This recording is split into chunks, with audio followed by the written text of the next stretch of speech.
अशोक साहिल के इन अशार से हम आपको दावत सुखन देना चाह रहे हैं कि नज़र नज़र में उतरना कमाल होता है, नज़र नज़र में उतरना कमाल होता है, नफस नफस में बिखरना कमाल होता है, और बुलंदियों पे पहुंचना कोई कमाल नहीं, बुलंदियों पे ठहरना कमाल होता है। आज के मेहमान खुसूसी डॉक्टर सुल्तान हाशमी साहब, माइक पर। बहुत बहुत शुक्रिया। आज के जो ये नाजिम हैं, बहुत शानदार निज़ामत इनकी, मैं शुरू से इनको सुन रहा हूँ और बरजस्ता इनको जो इतने अशार याद है जो बहुत कम जगह मुझे देखने को मिलते हैं। मुबारकबाद, मुस्तहक हैं आप। और ये सिर्फ इसलिए हो पा रहा है कि हमारी सदारत जो है वो फ़ख्र आलम है। क्या कहना है। जिस मुशायरे की सदारत फ़ख्र आलम हो तो निज़ामत अच्छी होना ही चाहिए। मैं दिल की गहराइयों से मुबारकबाद पेश करता हूँ मखमूर काकोरवी साहब को कि उन्होंने आज ये बहुत अच्छा मुशायरा, बहुत अच्छी ये जो उससे पहले सेमिनार यानी मकालों का सिलसिला शुरू किया। मेरा ताल्लुक़ लखनऊ से है और ये मेरी बदकिस्मती है कि सूफ़ी बस्तवी साहब से मेरी मुलाकात, अक्सर मैंने कहीं रिश्तों में उन्हें देखा लेकिन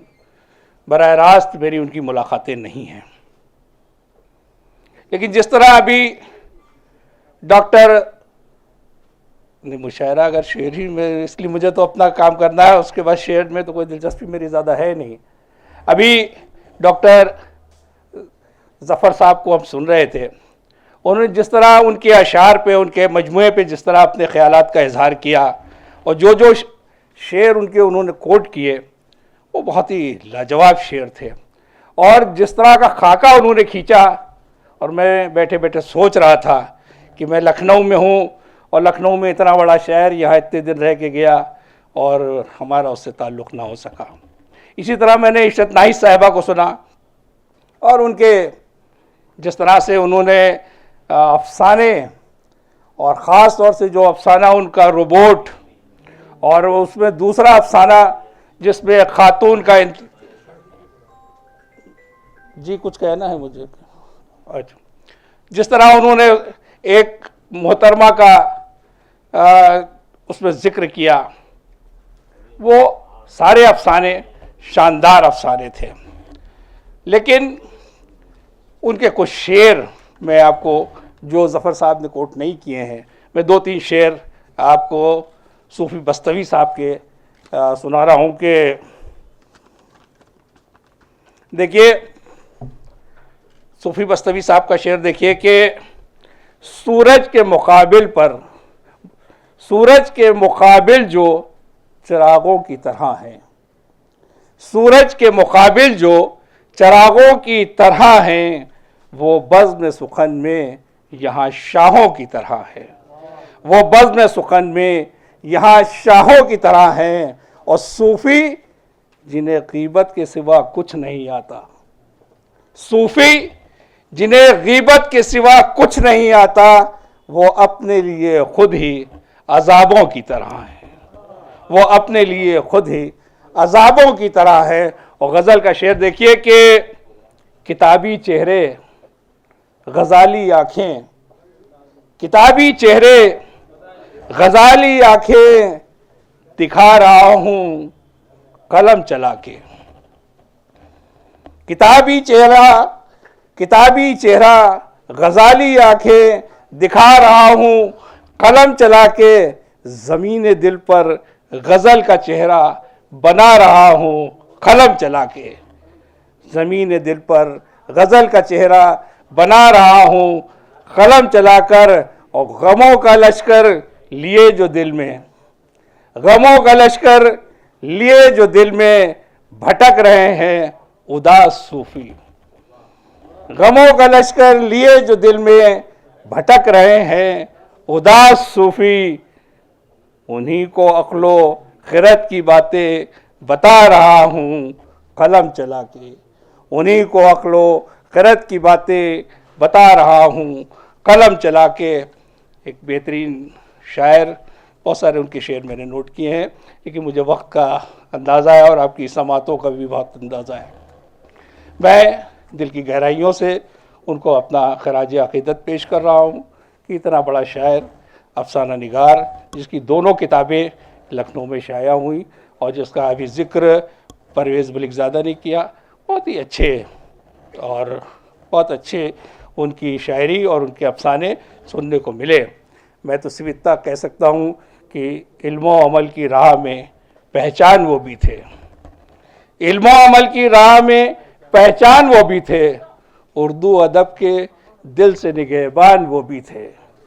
उर्दू अदब के दिल से निगहबान वो भी थे, अहबाब और रिश्तेदारों के आंसू निचोड़ के, अहबाब और रिश्तेदारों के आंसू निचोड़ के वो भी चले गए भरी दुनिया को छोड़ के, वो भी चले गए भरी दुनिया को छोड़ के, और रहता है उसका नाम गुजरने के बाद भी, रहता है उसका नाम गुजरने के बाद भी, शायर तो जिंदा रहता है मरने के बाद भी, शायर तो जिंदा रहता है मरने के बाद भी। एक मतलब मुझसे उमर अंसारी साहब ने कहा था कि लखनऊ में जो शायरी होती है, शायर जो पैदा होता है वो बैनुल अक़वामी पैदा होता है, यानी उसका एक शेर अगर आफाकी शेर है तो कहाँ कहाँ गश्त करके और कहाँ कहाँ पहुँच जाता है, उसका अंदाज़ा करना बहुत मुश्किल है। इसलिए जो शेर है, जो उन्होंने जो कुछ लिखा है, वो गश्त कर रहा है, और मुझे उम्मीद है कि उस पर डॉक्टर ज़फ़र साहब जैसे मकाला उन्होंने लिखा, उन पर मकाले लिखे जाएंगे, उन पर काम होगा, और जब काम होगा तो उनकी जैसी शख्सियत है वो निखर के अदब में हमारे सामने आएगी। मैं एक बार फिर उनको अपना खराज अक़ीदत पेश कर रहा हूँ और 2-3 शेर मैं अपने आप को सुना रहा हूँ। मकबूल भाई देखिए कि हुस्न अमल की ताबानी से जो कोई भी दूर हुआ, हुस्न अमल की ताबानी से जो कोई भी दूर हुआ, दिल भी तारीकी में डूबा, दिल भी तारीकी में डूबा, चेहरा भी बेनूर हुआ। हुस्न अमल की ताबानी से जो कोई भी दूर हुआ, दिल भी तारीकी में डूबा, चेहरा भी बेनूर हुआ। और अभी आज के जो हालात है, अब देखिए शेर ये कि अज़्म ने जिसके चीर दिया था, अज़्म ने जिसके चीर दिया है तूफानों का सीना तक, अज़्म ने जिसके चीर दिया है तूफानों का सीना तक, सोच रहा हूं आज वो इंसान क्यों इतना मजबूर हुआ, सोच रहा हूं आज वो इंसान इतना, सोच रहा हूं आज वो इंसान क्यों इतना मजबूर हुआ। और खुशबू का एहसास जो बनकर फैला सारी दुनिया में, खुशबू का एहसास जो बनकर फैला सारी दुनिया में, आज सिमट कर खुद अपनी ही ज़ात में वो महसूर हुआ, आज सिमट कर खुद ही अपनी, आज सिमट कर खुद अपनी ही ज़ात में वो महसूर हुआ। और हद क़नाअत टूट गई है, हद क़नाअत टूट गई है, सच्ची बात है ये वरना, हद क़नाअत टूट गई है, सच्ची बात है ये वरना, गैरत का सौदा करना क्यों इंसान को मंजूर हुआ, इज्जत का गैरत का सौदा करना क्यों इंसान को मंजूर हुआ। और अपनी आबो ताब गंवा दी, अपनी आबो ताब गंवा दी, बेहिस होकर लोगों ने, अजमत वाला इंसान तो बस मेहनत कश मजदूर हुआ,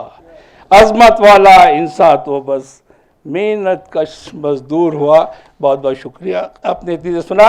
और मैं एक बार फिर दिल की गहराइयों से मुबारकबाद पेश कर रहा हूँ